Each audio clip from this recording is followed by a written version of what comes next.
instructive guide to human nature, basing itself on the evidence, not on particular viewpoints or moral judgments. It is a brutally realistic appraisal of our species, dissecting who we are so we can operate with more awareness. Consider the laws of human nature a kind of code book for deciphering people's behavior. Ordinary, destructive, the full gamut. Each chapter deals with a particular aspect or law of. We can call them laws in that under the influence of these elemental forces, we humans tend to react in relatively predictable ways.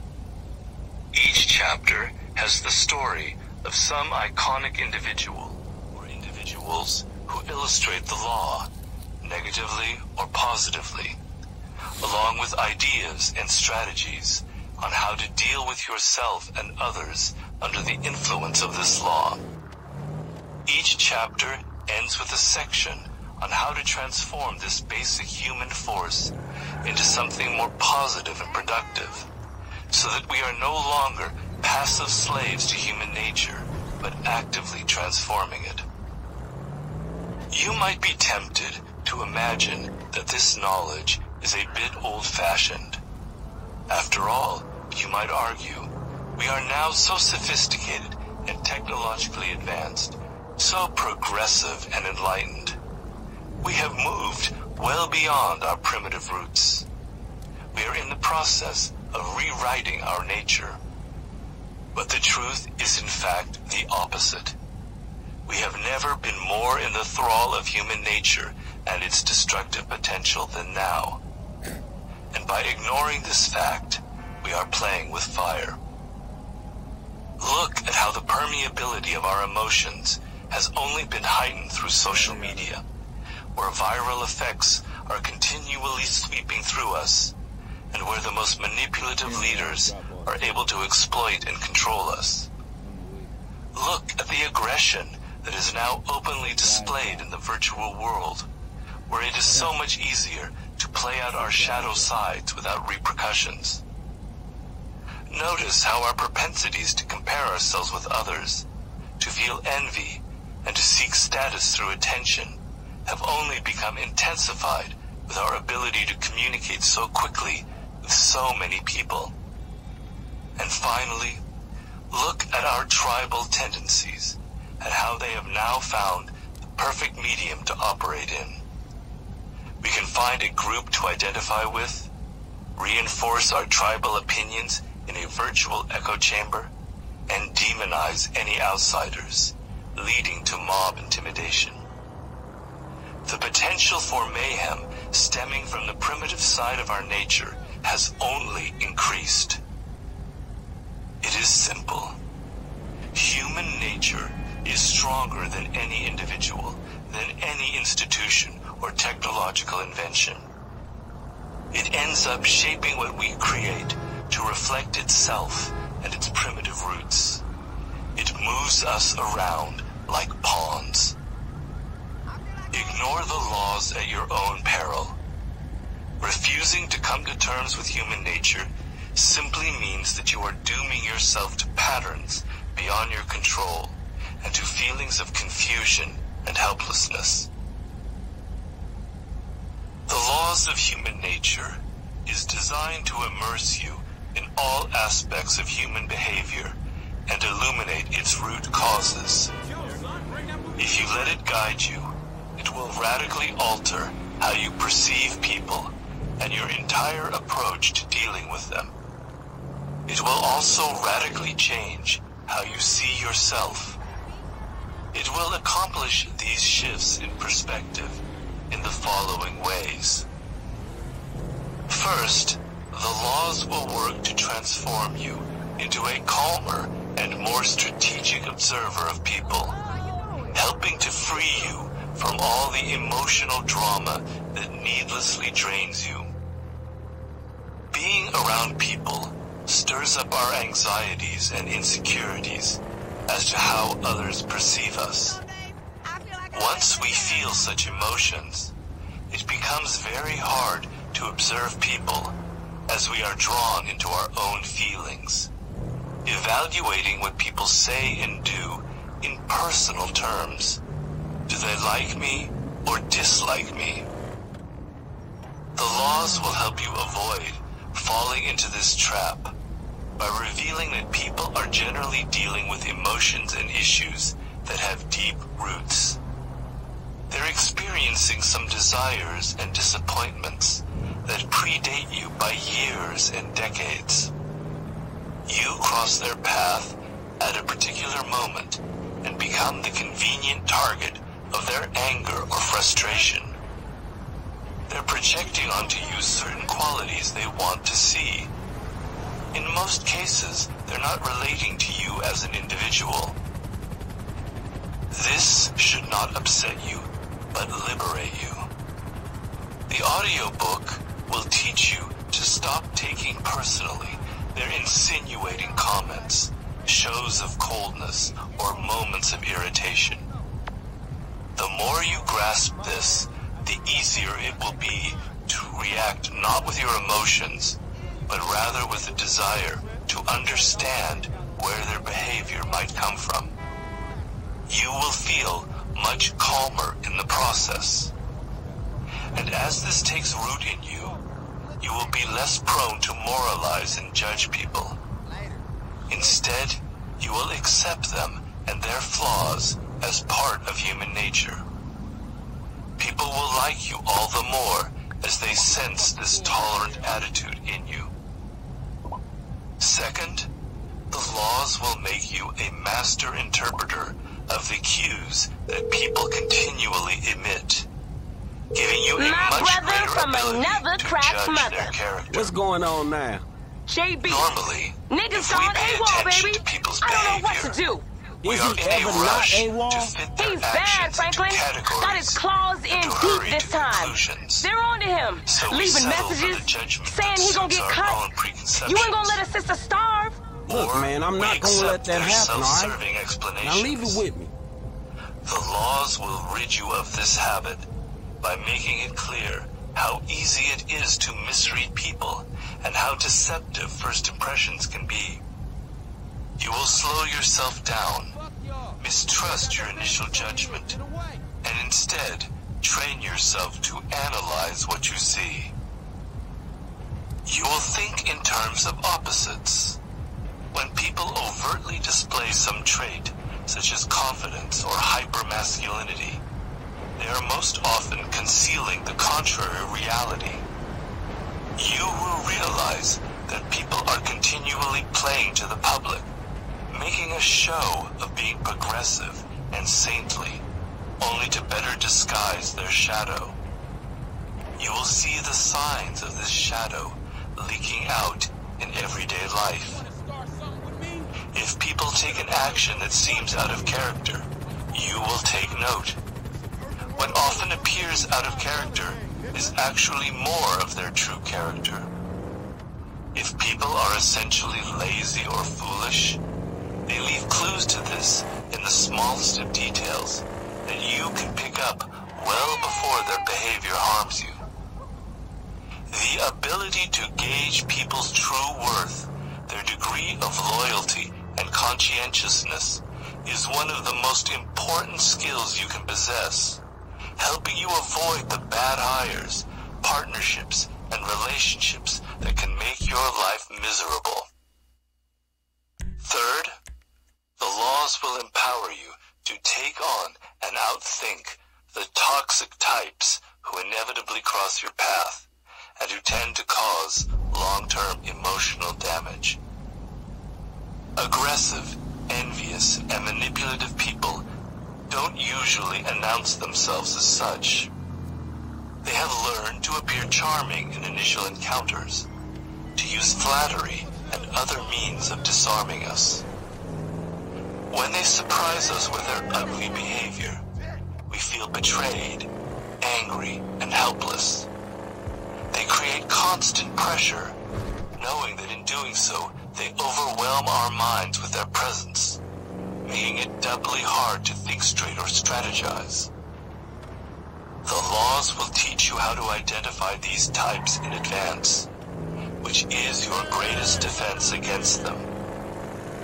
Either you will steer clear of them, or, foreseeing their manipulative actions, you will not be blindsided, and thus will be better able to maintain your emotional balance. You will learn to mentally cut them down to size, and focus on the glaring weaknesses and insecurities behind all of their bluster. You will not fall for their myth, and this will neutralize the intimidation they depend on. You will scoff at their cover stories and elaborate explanations for their selfish behavior. Your ability to stay calm will infuriate them and often push them into overreaching or making a mistake. Instead of being weighed down by these encounters, you might even come to appreciate them as a chance to hone your skills of self-mastery and toughen yourself up. Outsmarting just one of these types will give you a great deal of confidence that you can handle the worst in human nature. Fourth, the laws will teach you the true levers for motivating and influencing people, making your path in life that much easier. Normally, when we meet resistance to our ideas or plans, we cannot help trying to directly change people's minds by arguing, lecturing, or cajoling them, all of which makes them more defensive. The laws will teach you that people are naturally stubborn and resistant to influence. You must begin any attempt by lowering their resistance and never inadvertently feeding their defensive tendencies.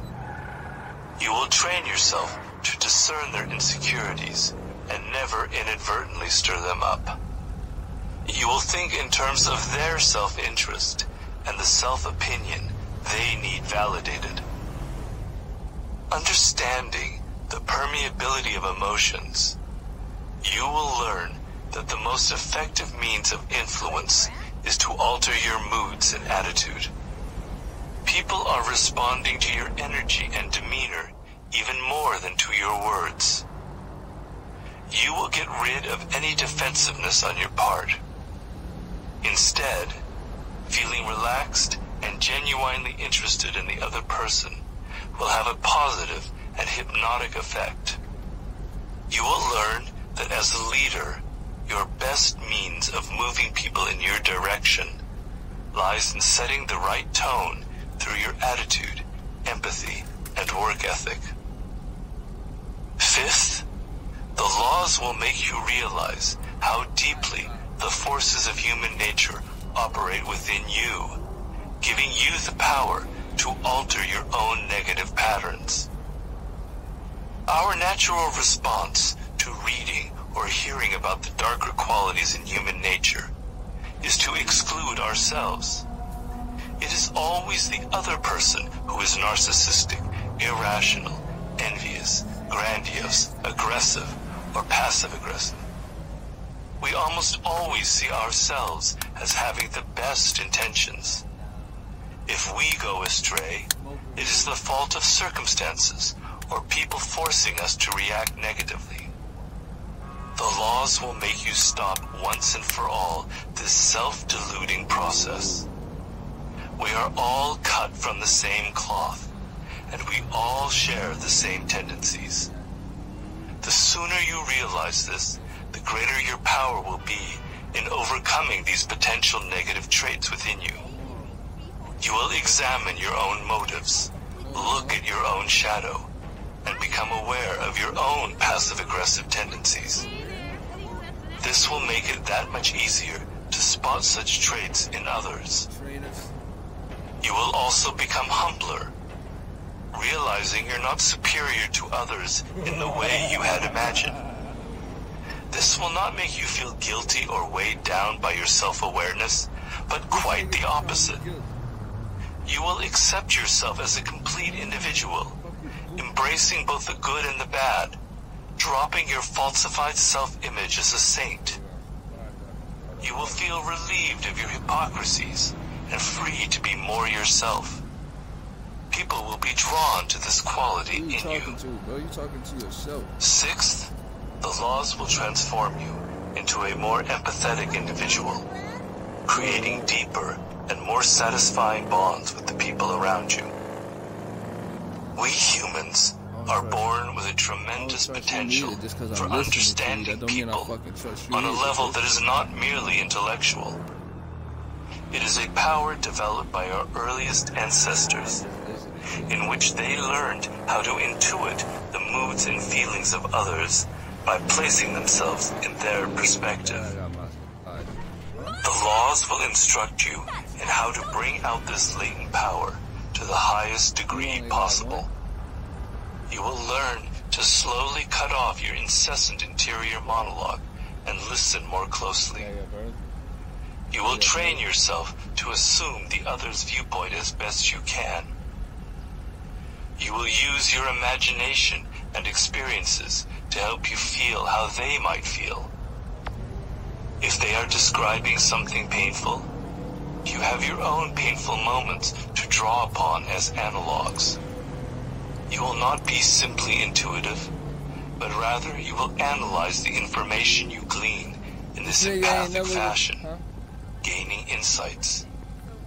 You will continually cycle between empathy and analysis, always updating what you observe and increasing your ability to see the world through their eyes. You will notice a physical sensation of connection between you and the other that will emerge from this practice. You will need a degree of humility in this process. You can never know exactly what people are thinking and can easily make mistakes. And so you must not rush to judgments, but keep yourself open to learning more. People are more complex than you imagine. Your goal is to simply see their point of view better. As you go through this process, it becomes like a muscle that gets stronger the more you exercise it. Cultivating such empathy will have innumerable benefits. We are all self-absorbed, locked in our own worlds. It is a therapeutic and liberating experience to be drawn outside ourselves and into the world of another. It is what attracts us to film and any form of fiction, entering the minds and perspectives of people so different from ourselves. Through this practice, your whole way of thinking will shift. You are training yourself to let go of preconceptions, to be alive in the moment, and to continually adapt your ideas about people. You will find such fluidity affecting how you attack problems in general. You will find yourself entertaining other possibilities, taking alternative perspectives. This is the essence of creative thinking. Finally, the laws will alter how you see your own potential, making you aware of a higher, ideal self within you that you will want to bring out. This is Tanisha Jackson. I guess I'm busy, so you know what to do. Have two contrary selves within us, a lower and a higher. The lower tends to be stronger. Its impulses pull us down into emotional reactions and defensive postures, making us feel self-righteous and superior to others.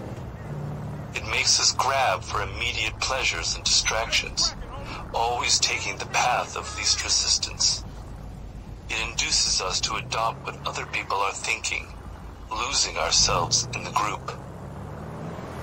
We feel the impulses of the higher self when we are drawn out of ourselves, wanting to connect more deeply with others, to absorb our minds in our work, to think instead of react, to follow our own path in life, and to discover what makes us unique.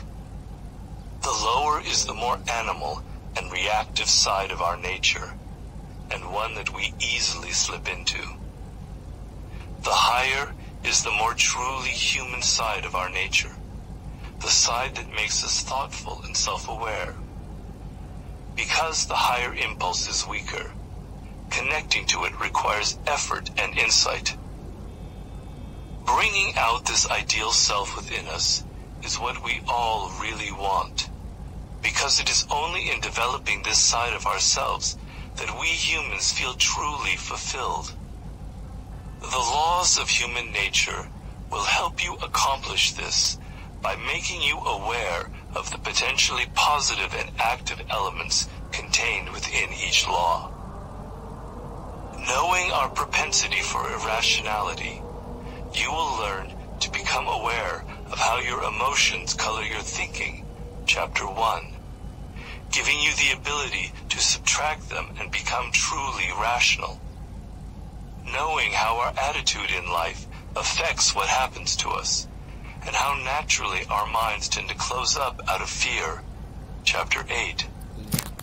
You will learn a forward attitude that is expansive and fearless. Knowing you have the capacity to compare yourself with others, Chapter 10.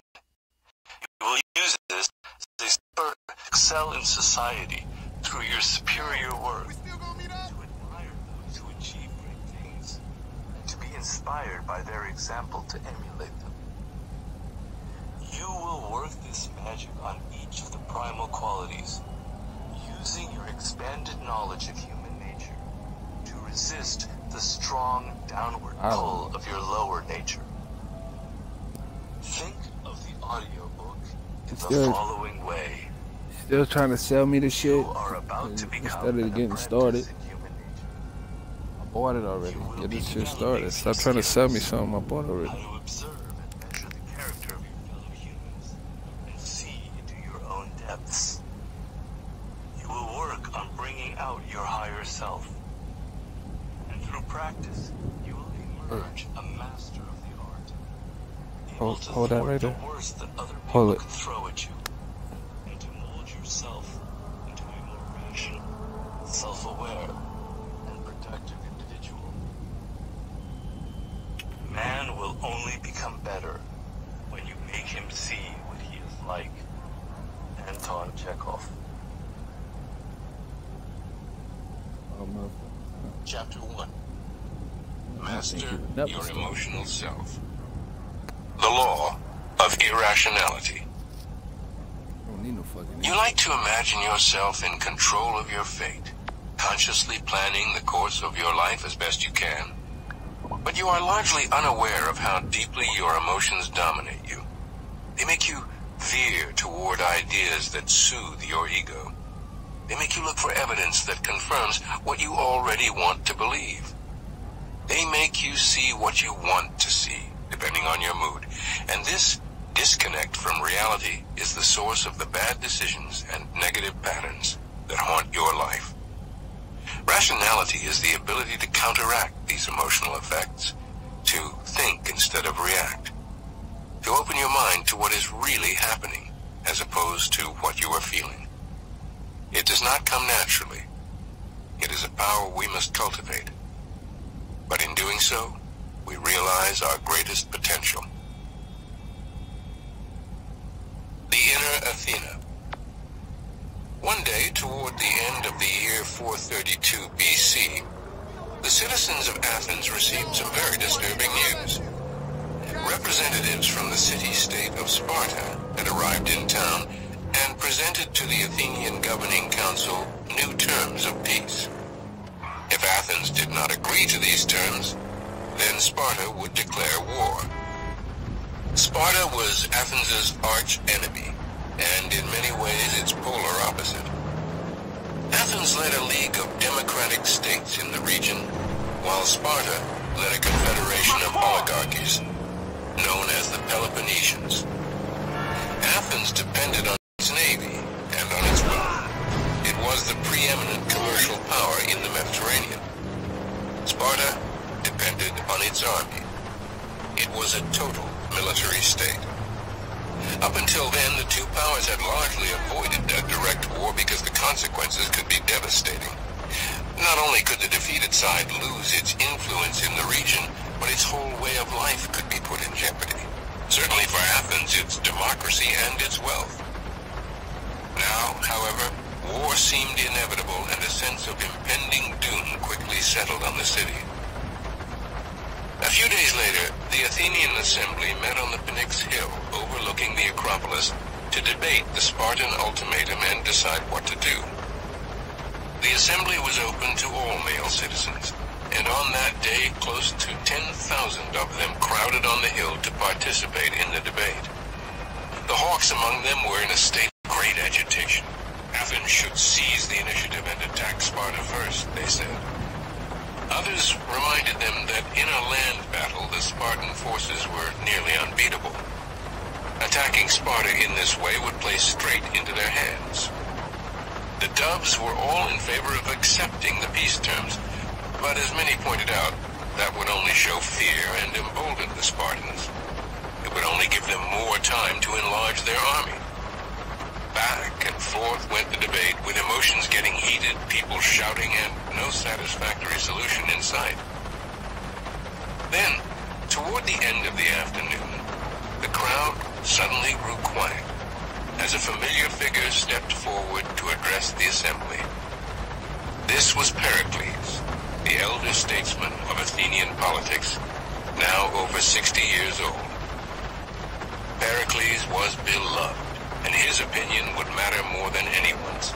But despite the Athenians' respect for him, they found him a very peculiar leader, more of a philosopher than a politician. To those old enough to remember the start of his career, it was truly surprising how powerful and successful he had become. He did nothing the usual way. In the earliest years of their democracy, before Pericles had appeared on the scene, the Athenians had preferred a certain personality type in their leaders, men who could give an inspiring, persuasive speech and had a flair for drama. On the battlefield, these men were risk-takers.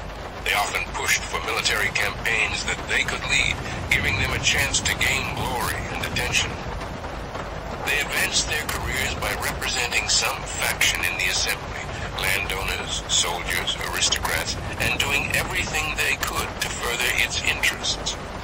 This led to highly divisive politics.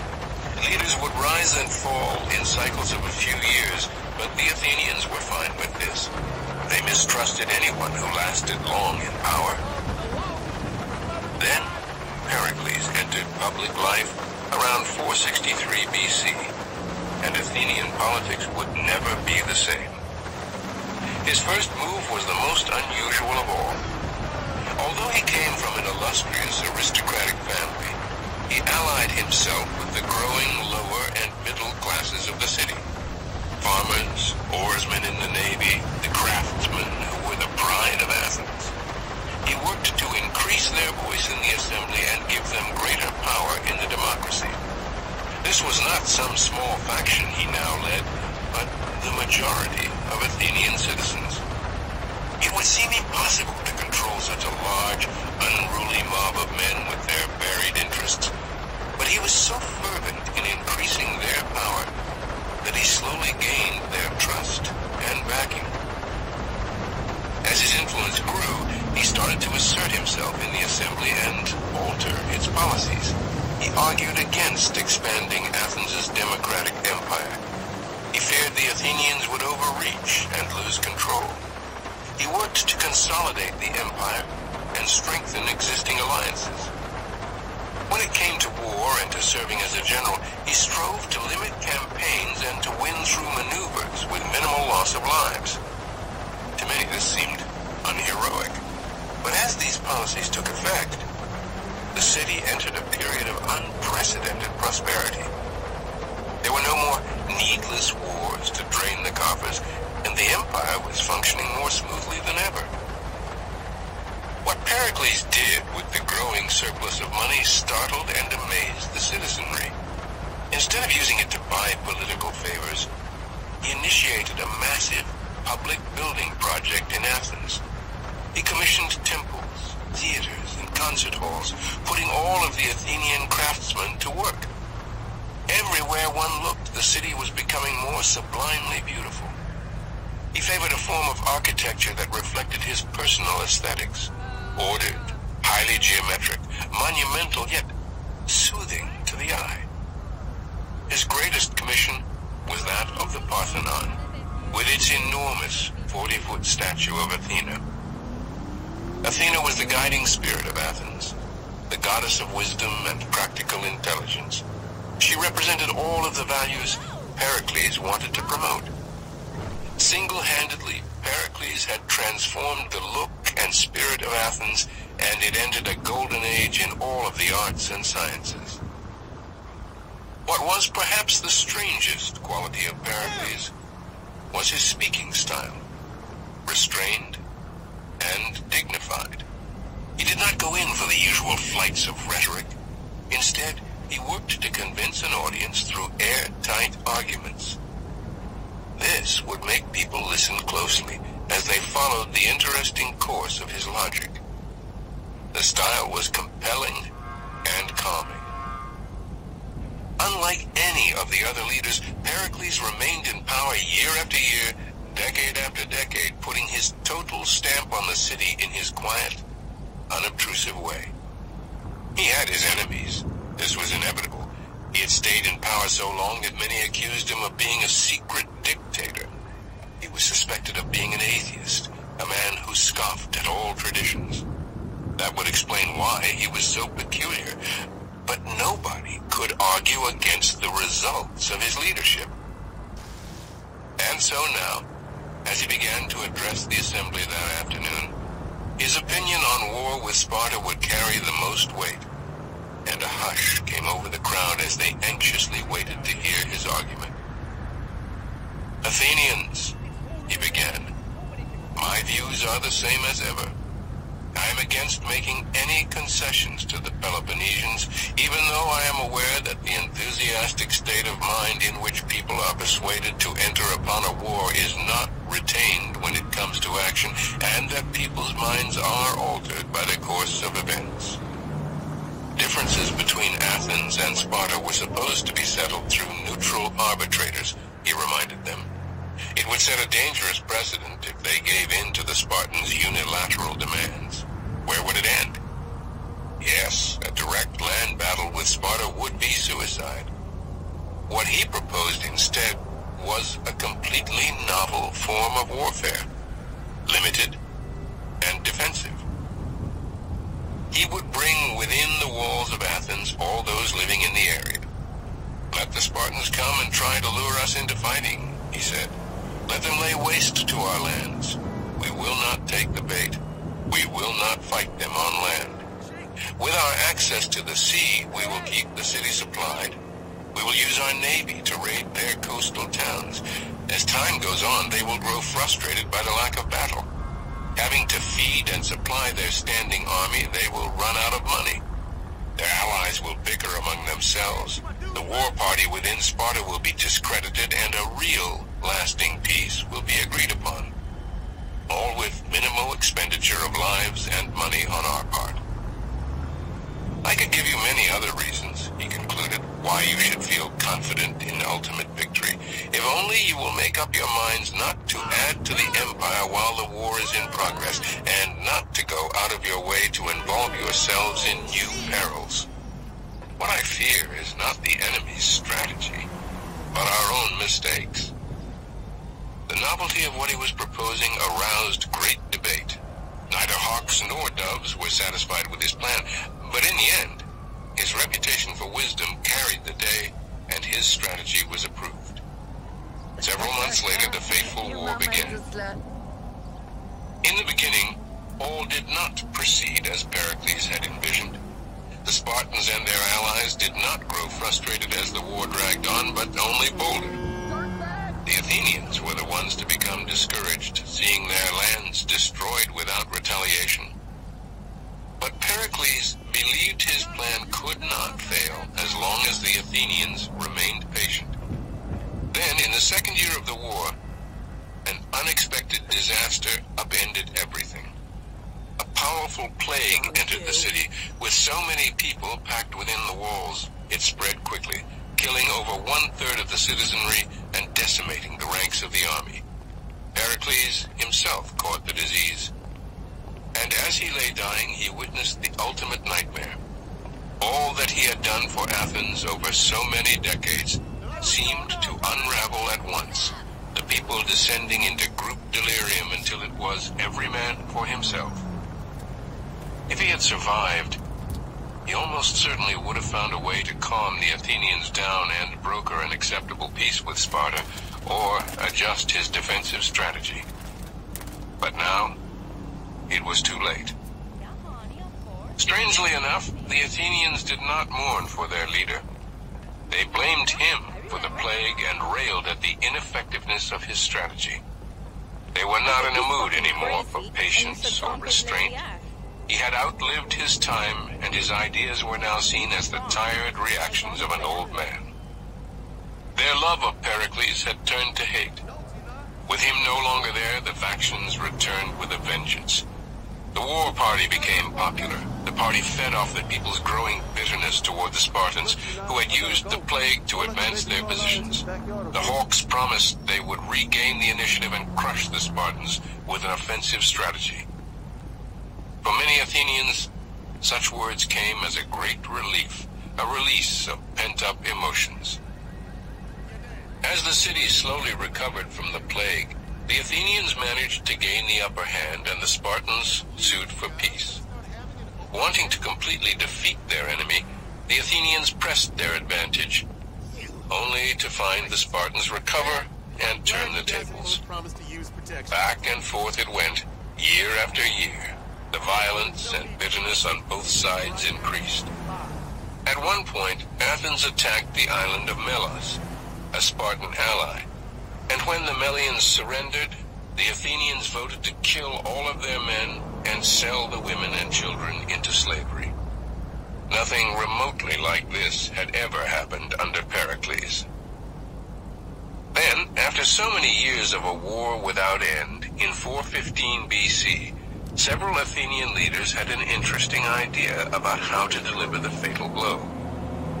The city-state of Syracuse was the rising power on the island of Sicily. Syracuse was a critical ally of the Spartans, supplying them with much-needed resources. If the Athenians, with their great navy, could launch an expedition and take control of Syracuse, they would gain two advantages. It would add to their empire, and it would deprive Sparta of the resources it needed to continue the war. The assembly voted to send 60 ships with an appropriate-sized army on board to accomplish this goal. One of the commanders assigned to this expedition, Nicias, had great doubts as to the wisdom of this plan. He feared the Athenians were underestimating the strength of Syracuse. He laid out all of the possible negative scenarios. Only a much larger expedition could ensure victory. He wanted to squelch the plan, but his argument had the opposite effect. If a larger expedition was necessary, then that was what they would send, 100 ships and double the number of soldiers. The Athenians smelled victory in this strategy, and nothing would deter them. In the ensuing days, Athenians of all ages could be seen in the streets drawing maps of Sicily, dreaming of the riches that would pour into Athens and the final humiliation of the Spartans. The day of the launching of the ships turned into a great holiday, and the most awe-inspiring spectacle they had ever seen. An enormous armada filling the harbor as far as the eye could see, the ships beautifully decorated, the soldiers glistening in their armor, crowding the decks. It was a dazzling display of the wealth and power of Athens. As the months went by, the Athenians desperately sought news of the expedition. At one point, through the sheer size of the force, it seemed that Athens had gained the advantage and had laid siege to Syracuse.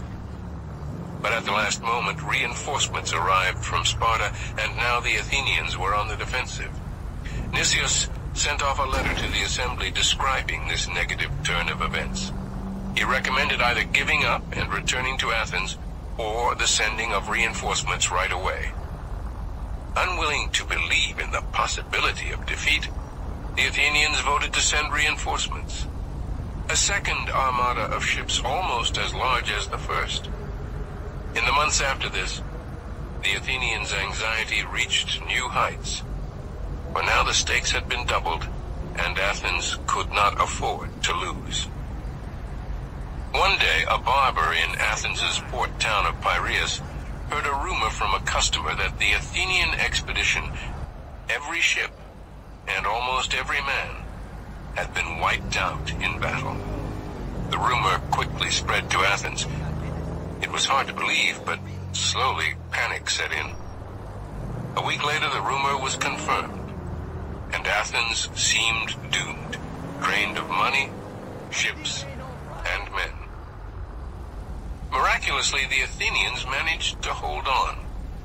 But over the next few years, severely imbalanced by the losses in Sicily, they staggered from one reeling blow to another, until finally, in 405 BC, Athens suffered its final loss and was forced to agree to the harsh terms of peace imposed by Sparta. Their years of glory, their great democratic empire, the Periclean Golden Age, were now and forever over. The man who had curbed their most dangerous emotions, aggression, greed, hubris, selfishness, had been gone from the scene for too long, his wisdom long forgotten. Interpretation. As Pericles surveyed the political scene early in his career, he noticed the following phenomenon. Every Athenian political figure believed he was rational, had realistic goals, and plans on how to get there. They all worked hard for their political factions and tried to increase their power. They led Athenian armies into battle and often came out ahead. They strove to expand the empire and bring in more money, and when their political maneuvering suddenly backfired or the wars turned out badly, they had excellent reasons for why this had happened. They could always blame the opposition, or if need be, the gods. And yet, if all these men were so rational, why did their policies add up to so much chaos and self-destructiveness? Why was Athens such a mess and the democracy itself so fragile? Why was there so much corruption and turbulence? The answer was simple. His fellow Athenians were not rational at all, merely selfish and shrewd. What guided their decisions was their base emotions, hunger for power, attention, and money. And for those purposes they could be very tactical and clever. But none of their maneuvers led to anything that lasted or served the overall interests of the democracy. What consumed Pericles as a thinker and a public figure was how to get out of this trap, how to be truly rational in an arena dominated by emotions. The solution he came up with is unique in history and devastatingly powerful in its results. It should serve as our ideal. In his conception, the human mind has to worship something, has to have its attention directed to something it values above all else. For some, it is their family, their order. The human mind is naturally attracted to this order. This is the source of our intelligence. For Pericles, Athena was literally born from the head of Zeus, her name itself reflecting this, a combination of and earthy, rose in times of need, was the highest thing of them all, and it was her that guided us. They cloud our feelings, usually when we're not really justified. The goal was to unify the citizen through genuine mind to his men after he departed from the scene. Like within you right now, down with emotions. Like Pericles in the assembly, you are infected by all of the drama that others churn up. You are continually reacting to what people give you, experiencing waves of excitement, insecurity, and anxiety that make it hard to focus. Your attention is pulled this way and that, and without the rational standard to guide your decisions, you never quite reach the goals that you set. At any moment, this can change with a simple decision: to cultivate your inner Athena. Rationality is then what you will value the most, and that which will serve as your guide. Your first task is to look at those emotions that are continually infecting your ideas and decisions. Learn to question yourself. Why this anger or resentment? Where does this incessant need for attention come from? Under such scrutiny, your emotions will lose their hold on you. You will begin to think for yourself instead of reacting to what others give you. Emotions tend to narrow the mind, making us focus on one or two ideas that satisfy our immediate desire for power or attention, ideas that usually backfire. Now, with a calm spirit, you can entertain a wide range of options and solutions. You will deliberate longer before acting and reassess your strategies. The voice will become clearer and clearer. When people besiege you with their endless dramas and petty emotions, you will resent the distraction and apply your rationality to think past them. Like an athlete continually getting stronger through training, your mind will become more flexible and resilient. Clear and calm, you will see answers and creative solutions that no one else can envision. It's just as though one's second self were standing beside one. One is sensible and rational oneself, but the other self is impelled to do something perfectly senseless, and sometimes very funny. And suddenly you notice that you are longing to do that amusing thing. Goodness knows why. That is, you want to, as it were, against your will. Though you fight against it with all of your might, you want to. Fyodor Dostoevsky, A Raw Youth. Keys to human nature.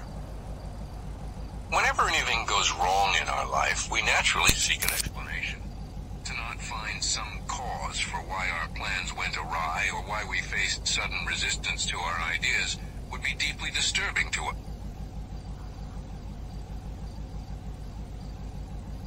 Preface. The feeling of having no power over people, entertaining him, a display of your limited means, may win you his sympathy. Preface. Under power. Beware again, however, for the appearance of naivete can be an effective means of deceit. And even genuine naivete is not free of the snares of power.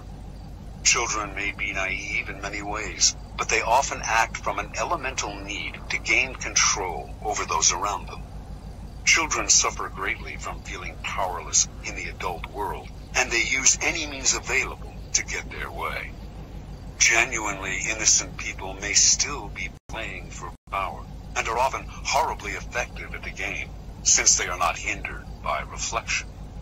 Once again, those who make a show or display of innocence are the least innocent of all. You can recognize these supposed non-players by the way they flaunt their moral qualities, their piety, their exquisite sense of justice. But since all of us hunger for power, and almost all of our actions are aimed at gaining it, the non-players are merely throwing dust in our eyes, distracting us from their power plays with their air of moral superiority.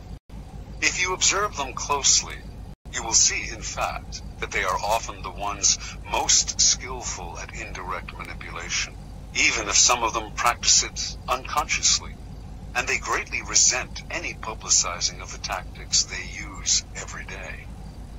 If the world is like a giant scheming court, and we are trapped inside it, there is no use in trying to opt out of the game.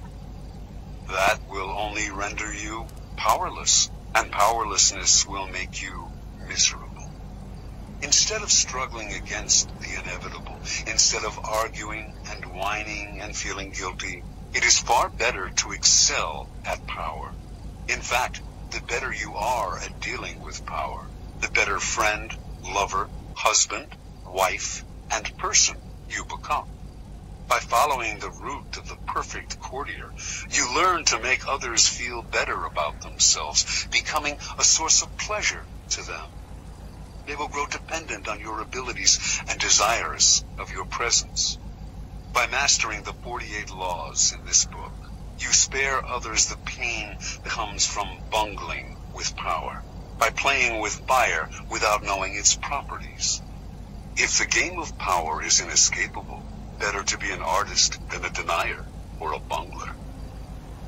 Learning the game of power requires a certain way of looking at the world, a shifting of perspective. It takes effort and years of practice, for much of the game may not come naturally. Certain basic skills are required, and once you master these skills, you will be able to apply the laws of power more easily.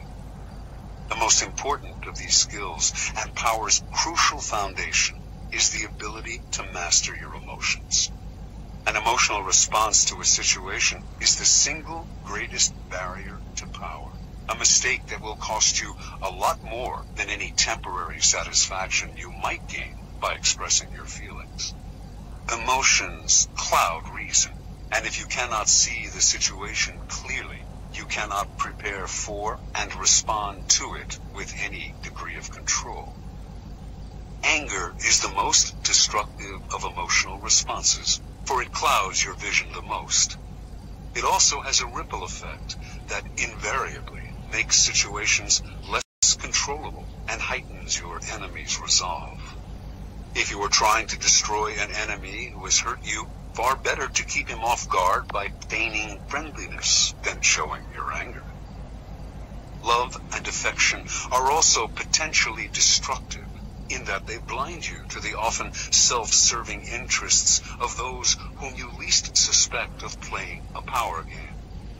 You cannot repress anger or love, or avoid feeling them, and you should not try, but you should be careful about how you express them. And most important, they should never influence your plans and strategies in any way. Related to mastering your emotions is the ability to distance yourself from the present moment and think objectively about the past and future. Like the double-faced Roman deity and guardian of all gates and doorways, you must be able to look in both directions at once, the better to handle danger from wherever it comes. Such is the face you must create for yourself, one face looking continuously to the future and the other to the past. For the future, the motto is, no days unalert.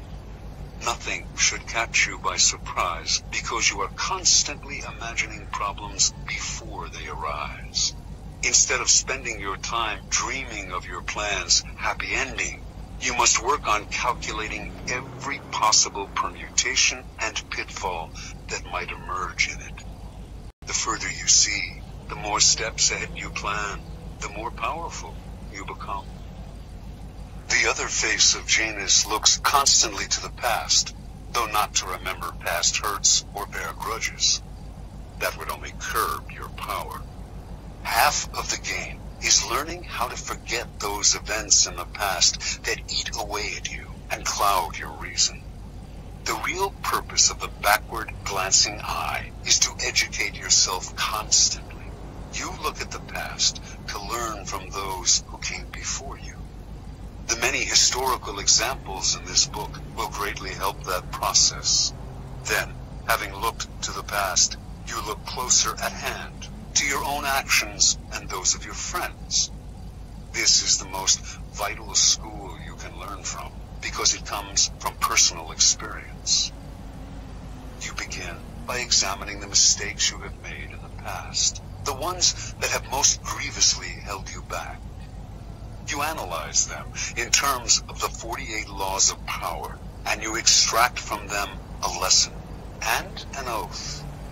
I shall never repeat such a mistake. I shall never fall into such a trap again.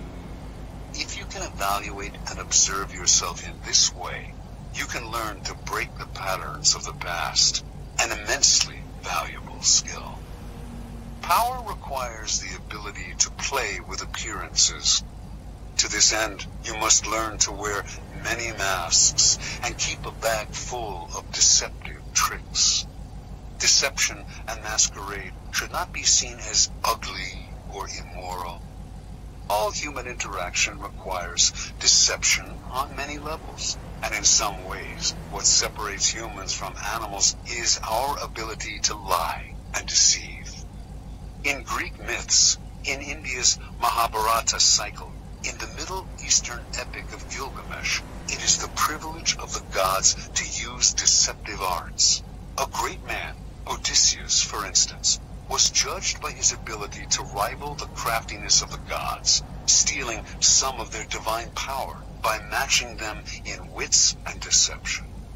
Deception is a developed art of civilization and the most potent weapon in the game of power. You cannot succeed at deception unless you take a somewhat distanced approach to yourself, unless you can be many different people wearing the mask that the day and the moment require. With such a flexible approach to all appearances, including your own, you lose a lot of the inward heaviness that holds people down. Make your face as malleable as the actors. Work to conceal your intentions from the others. Practice luring people into traps. Playing with appearances and mastering arts of deception are among the aesthetic pleasures of life. They are also key components in the acquisition of power. If deception is the most potent weapon in your arsenal, then patience in all things is your crucial shield. Patience will protect you from making moronic blunders. Like mastering your emotions, patience is a skill. It does not come naturally, but nothing about power is natural. Power is more godlike than anything in the natural world. And patience is the supreme virtue of the gods, who have nothing but time. Everything good will happen. The grass will grow again, if you give it time and see several steps into the future. Impatience, on the other hand, only makes you look weak. It is a principal impediment to power. Power is essentially amoral, and one of the most important skills to acquire is the ability to see circumstances rather than good or evil. Power is a game. This cannot be repeated too often. And in games, you do not judge your opponents by their intentions, but by the effect of their actions. You measure their strategy and their power by what you can see and feel. How often are someone's intentions made the issue only to cloud and deceive? What does it matter if another player, your friend or rival, intended good things and had only your interests at heart if the effects of his action lead to so much ruin and confusion? It is only natural for people to cover up their actions with all kinds of justifications, always assuming that they have acted out of goodness. You must learn to inwardly laugh each time you hear this and never get caught up in someone's intentions through a set of moral judgments that are really an excuse for the accumulation of power. It is a game. Your opponent sits opposite you, but you behave as gentlemen or ladies, observing the rules of the game and taking nothing personally. You play with a strategy and you observe your opponent's moves with calmness as you can muster. In the end, you will appreciate the likeness of those you are playing more than their good and sweet intentions. Train your eye to follow the results of their moves, the outward circumstances, and do not be distracted by anything else. Half of your mastery of power comes from what you do not do, what you do not allow yourself to get dragged into. For this skill, you must learn to judge all things by what they cost you. As Nietzsche wrote, the value of a thing sometimes lies not in what one attains with it, but in what one pays for it, what it costs us. Perhaps you will attain your goal, and a worthy goal at that, but at what price? Apply this standard to everything, including whether to collaborate with other people to come to their aid. In the end, life is short, opportunities are few, and you have only so much energy to draw on. And in this sense, time is as important a consideration as any other. Never waste waste valuable time or mental peace of mind on the affairs of others. That is too high a price to pay. Power is a social game. To learn and master it, you must develop the ability to study and understand people. As the great 17th century thinker and courtier Balthazar Gracian wrote, many people spend time studying the properties of animals or herbs. How much more important it would be to study those of people with whom we must live or die. To be a master player, you must also be a master psychologist. You must recognize motivations and see through the cloud of dust with which people surround their actions. An understanding of people's hidden motives is the single greatest piece of knowledge you can have in acquiring power. It opens up endless possibilities of deception, seduction, and manipulation. People are of infinite complexity, and you can spend a lifetime watching them without ever fully understanding them. So it is all the more important, then, to begin your education now. In doing so, you must also keep one principle in mind. Never discriminate as to whom you study and whom you trust.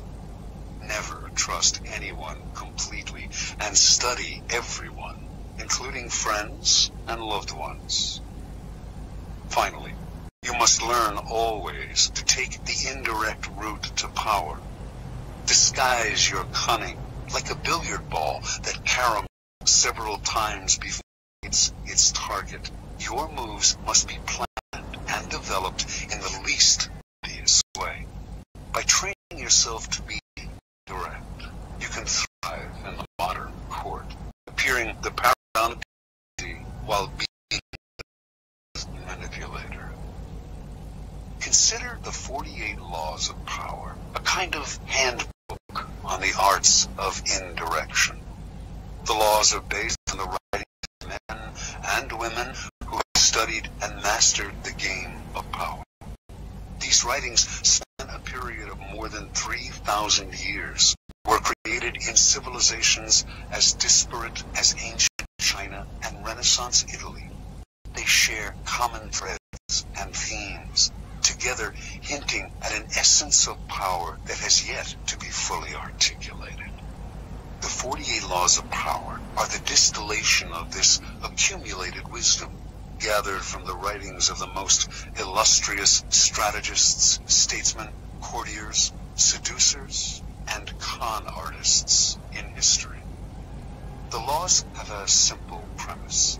Certain actions almost always increase one's power, the observance of the law, while others decrease it and even ruin us, the transgression of the law.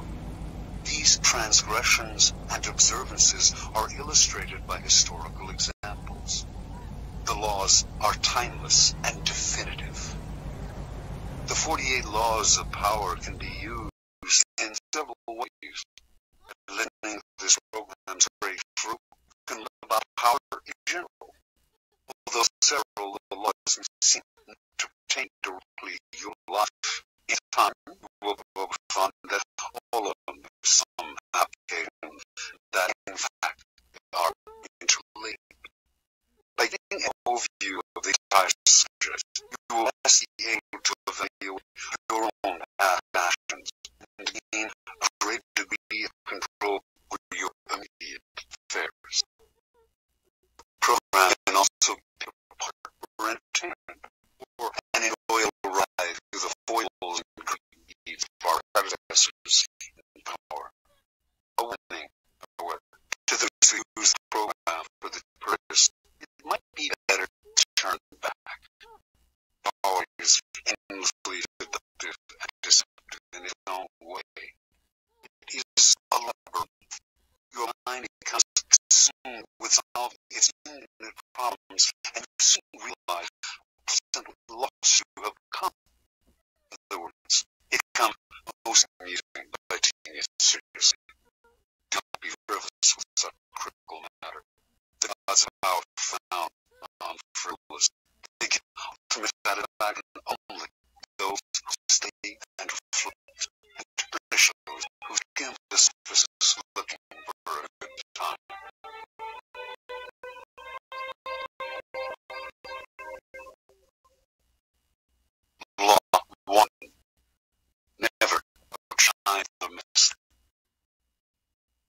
judgment. Always make those above you feel comfortably superior. In desire to please and impress them, do not go too far in displaying your talents. You must accomplish the opposite. Inspire fear and insecurity. Make your message appear more brilliant than they are, and you will attain the heights of power. Transgression of the law. Nicolas Fouquet, Louis XIV's finance minister in the first years of his reign, was a generous man who loved to lavish pretty women and poetry. He also loved money. He lived a civic lifetime. Fouquet was clever and very much his sin soul the king. So, the Prime Minister, Jules Mazarin, died in 1661. The finance minister expected to be named the successor. Instead, the king decided to abolish the position. This and those signs made Fouquet suspect that he was falling out of favor, and so he decided to ingratiate himself with the king by staging the most spectacular party the world had ever seen. The party's ostensible purpose would be to commemorate the completion of Fouquet's chateau, Lord Vicomte, but its real function was to pay tribute to the king, the guest of honor. The most brilliant nobility of Europe, and some of the greatest minds of the time,